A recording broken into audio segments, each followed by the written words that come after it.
बिस्मिल्लाहिर्रहमानिर्रहीम dear friends, आज हम पढ़ेंगे फ्यूचर इंडेफिनिट टेंस के बारे में, यानी कि फ़ेल मुस्तकबिल मुतलक। सही है। फ़ेल मुस्तकबिल मुतलक उन एक्शंस के लिए इस्तेमाल किया है जो हमने अभी तक स्टार्ट नहीं किया है, जो हम आने वाले वक्त में करेंगे, जो हम फ्यूचर में करने वाले हैं। सही है। जैसे कि अगर मैंने क्रिकेट नहीं खेला है तो मैं कहूँगा मैं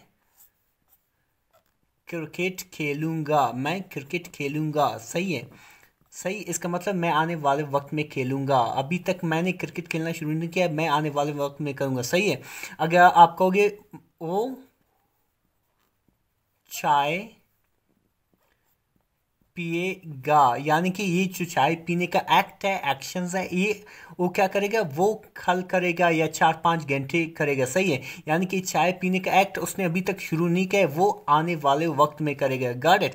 जैसे कि आप कहोगे मैं स्कूल कल जाऊंगा, मैं कल स्कूल जाऊंगा, यानी कि जो स्कूल जाना है वो अब कल जाएगा। सही है। तो यानी कि वो एक्शन जो अभी तक उसने स्टार्ट नहीं किया है, यानी कि वो एक्शन जो शुरू नहीं हुआ है वो आने वाले वक्त में होगा, तो उसके लिए हम क्या करेंगे, फ्यूचर इंडेफिनिट टेंस का इस्तेमाल करेंगे। Got it.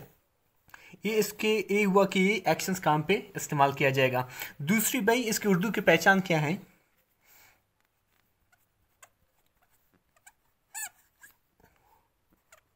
उर्दू में पहचान, आप अक्सर फ्यूचर इंडेफिनिट टेंस के उर्दू के जुमलों में आखिर में अक्सर आप देखोगे कि उनके आखिर में गा है। सही है। गी है। सही है। या गे हैं। जैसे कि मैंने लिखा है मैं क्रिकेट खेलूंगा। सही है। वो चाय पिएगा या वो चाय पिएगी या वो चाय पिएंगे। सही है। इन उनके क्या है, इनके उर्दू की पहचान क्या है? ये सब जब आते हैं तो वो फ्यूचर इंडेफिनिट का टेंस है, ये समझ लेना है। Got it. अच्छा, जो अगली चीज़ है कि भाई इसके इंग्लिश के जुमले कैसे बनाते हैं, अंग्रेज़ी जुमले इनका कैसे बनाते हैं। जैसे कि आपको पता होनी चाहिए, अंग्रेज़ी के जो जुमले की अक़साम है वो 4 है। एक होता है सिंपल, एक होता है नेगेटिव, एक होता है इंट्रोगेटिव। सही। एक होता है interrogative and negative, interrogative and negative. सही है। सिंपल कैसे बनाते हैं? इस सिंपल का जो फार्मूला है वो सबसे पहले आप लाओगे सब्जेक्ट, फिर आप लाओगे हेल्पिंग वर्ब, फिर आप लाओगे वर्ब की फर्स्ट फॉर्म, फिर आप लाओगे एक ऑब्जेक्ट। करेक्ट है। आपकी सब्जेक्ट क्या है? आपकी सब्जेक्ट इस टेंस में दो ग्रुप्स में तकसीम है। एक ग्रुप में है आई एंड वी, और जो दूसरा ग्रुप है वो है you, they, E, she and it. सही है।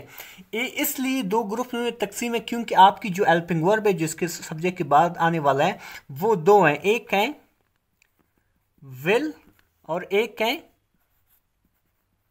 शैल। सही है। अगर आपकी सब्जेक्ट आई वी हो तो आपको हेल्पिंग वर्ब की जगह क्या इस्तेमाल करना चाहिए? आपको, अगर आपकी सब्जेक्ट आई वी है तो आपको हेल्पिंग वर्ब की जगह कैसा शैल इस्तेमाल करना चाहिए। सही। शैल। अगर आपकी subject you, they, E, she, it है तो आपको विल इस्तेमाल करना चाहिए। Got it. फिर आपको वर्ब की पहली फॉर्म, जैसे कि आप कहोगे प्ले। सही है। फिर object cricket, I shall play cricket, you will play cricket. सही है। मैं क्रिकेट खेलूंगा और आप क्रिकेट खेलोगे। करेक्ट है। लेकिन क्या है, आजकल जो है शैल का इस्तेमाल बहुत कम हुआ है, अक्सर सारे सब्जेक्ट के लिए विल इस्तेमाल करते हैं। सही है। तो यानी कि आप डायरेक्ट ये भी कह सकते हो आई विल प्ले क्रिकेट, ये गलत नहीं होगा। Got it. अच्छा, ये हुआ हमारा सादा जुमला जैसे कि आपको मालूम है आई विल प्ले क्रिकेट, यानी मैं क्रिकेट खेलूंगा। लेकिन नेगेटिव में क्या है कि आप किसी चीज़ को करने से इनकार करें, जैसे कि आप कहोगे मैं क्रिकेट नहीं खेलूंगा, मैं क्रिकेट नहीं खेलूंगा। तो नेगेटिव सेंटेंस बनाने के लिए आपको और कुछ नहीं करना पड़ेगा, आपको सब्जेक्ट के बाद जो हेल्पिंग वर्ब आता है उसके बाद आपको नॉट लगाना है। जैसे कि आपका I shall not play cricket, you will not play cricket. सही है। मैं क्रिकेट नहीं खेलूंगा, तुम क्रिकेट नहीं खेलोगे। सही। ये इसका नेगेटिव हुआ। Got it. अच्छा, इसका इंट्रोगेटिव सेंटेंस कैसे बनाते हैं, यानी कि सवालिया जुमले उसको कहते हैं जिसमें आप एक सवाल पूछ रहे हो, एक सवाल पूछ रहे हो। Got it. अच्छा, सवालिया किस तरह बनाते हैं? सवालिया बनाने के लिए सबसे पहले आपको हेल्पिंग वर्ब लाना है, फिर आपको सब्जेक्ट लाना है, फिर आपको वर्ब की फर्स्ट फॉर्म लाना है, सही। फिर आपको ऑब्जेक्ट लाना है, फिर आपको ऑब्जेक्ट लाना है। Got it. जैसे कि आप कहोगे एक सब्जेक्ट एक helping verb, shall I go to school, क्या मैं स्कूल जाऊंगा। सही। ये आपका क्या बन गया, ये आपका सवाल ये बन गया। आपको सिर्फ और कुछ करें, आपको सबसे पहले क्या करना है, हेल्पिंग वर्ब को पहले लाना है, बाद में सब्जेक्ट, बाद में वर्ब की पहली फॉर्म, फिर ऑब्जेक्ट, फिर आखिर में सवाल निशान।